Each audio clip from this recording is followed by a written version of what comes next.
Salut, c'est Hugo et aujourd'hui on va décrypter le programme de Donald Trump. Vous le savez, à l'issue de la primaire des Républicains, Donald Trump a été désigné candidat à l'élection présidentielle face à la démocrate Hillary Clinton. Et depuis des mois, les polémiques concernant Trump s'intensifient, y compris au sein de son propre parti. Mais que contient exactement le programme de Donald Trump? C'est ce que l'on va essayer de voir aujourd'hui.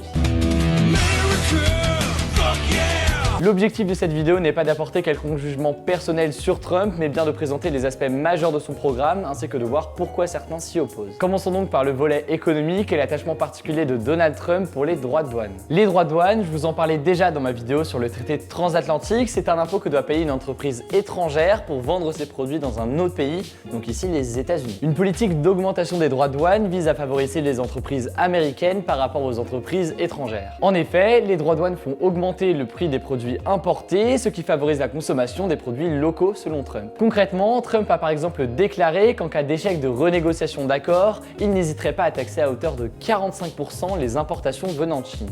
Je sais que vous détestez tous ces bouffeurs de riz. Bref, Trump a un positionnement que l'on a tendance à qualifier de protectionnisme, mais cela s'illustre aussi par son opposition à tout traité de libre-échange. Il souhaite ainsi s'attaquer au NAFTA, qui réunit le Mexique, le Canada et les États-Unis, mais aussi à l'accord de partenariat transpacifique qui réunit de nombreux pays. Un tel positionnement protectionniste mérite d'être souligné dans un pays où les républicains comme les démocrates sont très majoritairement en faveur du libre-échange puisqu'ils considèrent en très grande majorité que cela favorise grandement l'économie du pays. Ces derniers jours, les conseillers de Trump ont cependant tenté de rassurer Wall Street en leur disant que Trump était pragmatique et que les offensives protectionnistes étaient à nuancer. Bref, affaire à suivre. Sur les autres questions économiques, très rapidement, Trump est favorable à d'importantes baisses d'impôts et souhaite la mise en place de grands travaux d'infrastructures visant à créer des emplois et relancer l'économie. L'autre volet majeur du programme de Donald Trump, c'est l'immigration et vous le savez, les polémiques ont été nombreuses. Le 2 décembre 2015, Trump appelait ainsi à l'interdiction temporaire de l'immigration des individus de confession musulmane.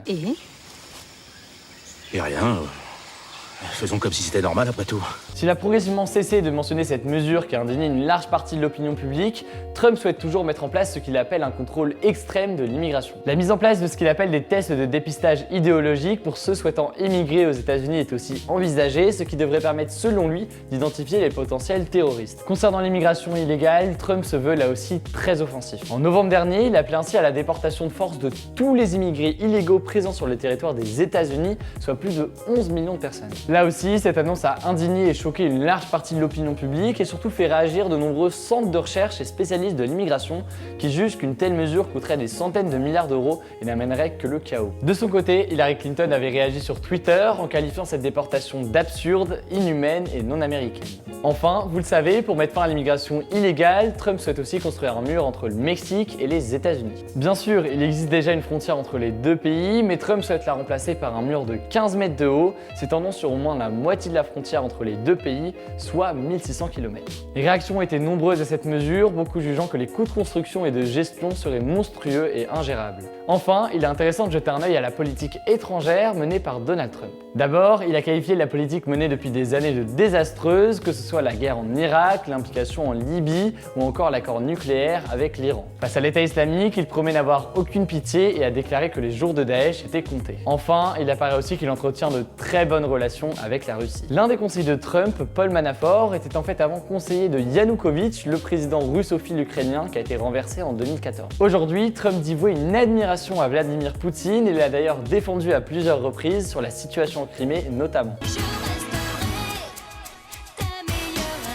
C'est tout pour cette vidéo, j'espère qu'elle vous aura plu, je vous ai présenté les points majeurs de son programme et si vous voulez creuser le sujet, vous retrouvez des liens dans la description pour en savoir plus. Vous êtes désormais près de 70 000 abonnés à la chaîne, bienvenue à tous les nouveaux et merci du fond du cœur à Doc7 qui m'a permis de présenter ma chaîne en intro de l'une de ses vidéos. Je vous rappelle que vous pouvez me suivre sur tous les réseaux sociaux, tout particulièrement Snapchat où je poste des stories tous les jours, ainsi que sur mon compte Twitter où je suis très actif. Rendez-vous la semaine prochaine pour le décryptage du programme d'Hillary Clinton, d'ici là portez-vous bien et on se dit à très vite.